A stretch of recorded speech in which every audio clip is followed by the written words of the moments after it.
नमस्कार दोस्तों, स्वागत है आपका हमारे YouTube चैनल भक्ति की शक्ति ज्ञान के साथ में। दोस्तों, आज हम आपको इस वीडियो में बाबा नीम करोली महाराज जी के चमत्कार की अनसुनी कहानी बताएंगे।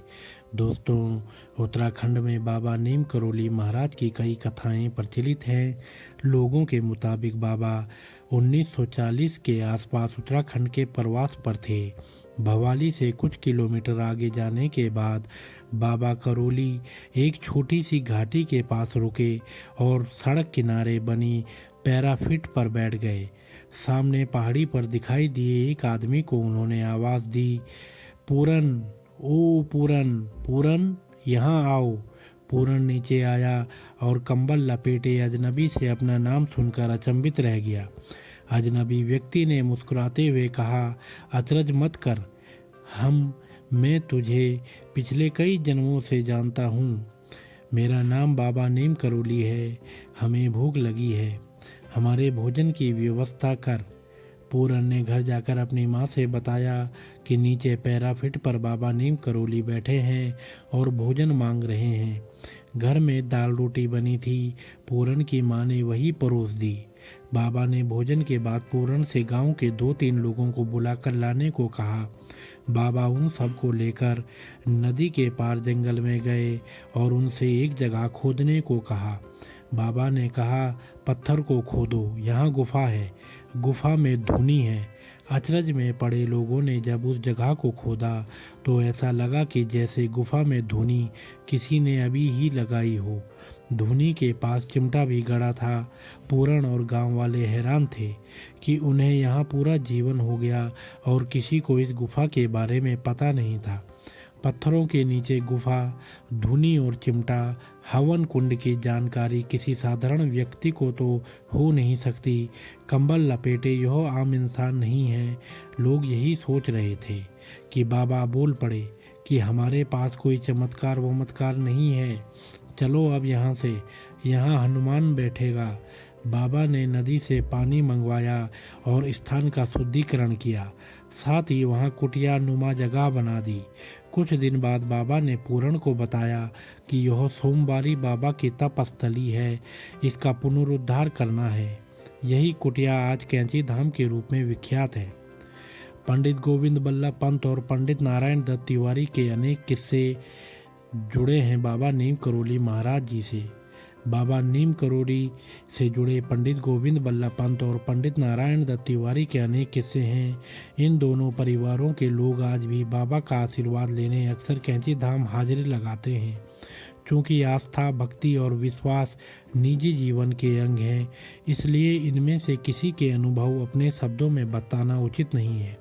फिर भी एक छोटी सी घटना के बारे में ही जिक्र जरूरी है। पंडित गोविंद बल्लभ पंत केंद्रीय मंत्री थे, संभवतः गृह मंत्री। उनकी तबीयत खराब थी। तभी अचानक खबर आई कि पंत जी नहीं रहे। बाबा को यह खबर सुनाई तो वो चिल्लाकर बोले, अफवाह है, यह पंत का जीवन अभी शेष है। बाबा जी की बात सही निकली। बाबा जी के अनसुने किस्से। यूँ तो बाबा जी के बहुत से अनसुने किस्से हैं, यहाँ सिर्फ 2। पहला बांग्लादेश का। बाबा दिल्ली के बिड़ला मंदिर में बनी कुटिया में विश्राम कर रहे थे। उनके पास कुछ बांग्लादेशी मित्र के साथ बाबा के एक भक्त आए। वो बांग्लादेशी बहुत व्याकुल स्थिति में था।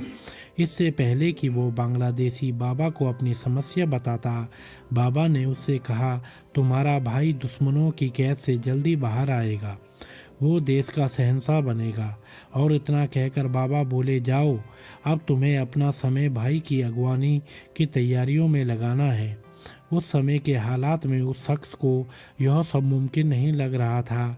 ऐसा कैसे होगा, कब होगा, तमाम तरह के सवाल थे उसके मन में, क्योंकि उसका भाई पाकिस्तान के मियाँ वाली जेल की काल कोठरी में था और सरकार ने उसे सजाए मौत ऐलान कर दिया था। लेकिन बाबा ने उसे आगे सवाल पूछने का मौका नहीं दिया और बाहर जाने का इशारा कर दिया। दोस्तों, बाबा से सवाल करने वाला वो शख्स कौन था?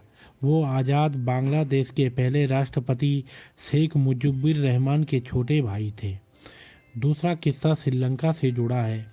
बाबा शिवानंद के शिष्या निर्मलानंद कैंची धाम पहुँचे। बाबा का दरबार लगा हुआ था। बाबा ने निर्मलानंद से पूछा, तुमने कैंची जैसा कोई और स्थान देखा है? निर्मलानंद के मुंह से बेसख्ता निकला, श्रीलंका का कैंडी। कैंची आश्रम की तरह वहाँ मानिक गंगा प्रवाहित होती है। बाबा ने फिर पूछा, क्यों निर्मलानंद? वहाँ नारियल के बड़े बड़े पेड़ हैं और मानिक गंगा में हाथी स्नान के लिए आते हैं। अवाक खड़े निर्मलानंद बोले, जी महाराज, जबकि बाबा नीम करोली के अनुसार वे कभी श्रीलंका नहीं गए थे।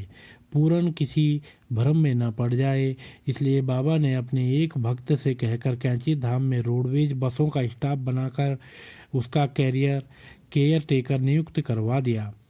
बाबा चाहते थे कि उन्हें कोई भगवान न समझ ले।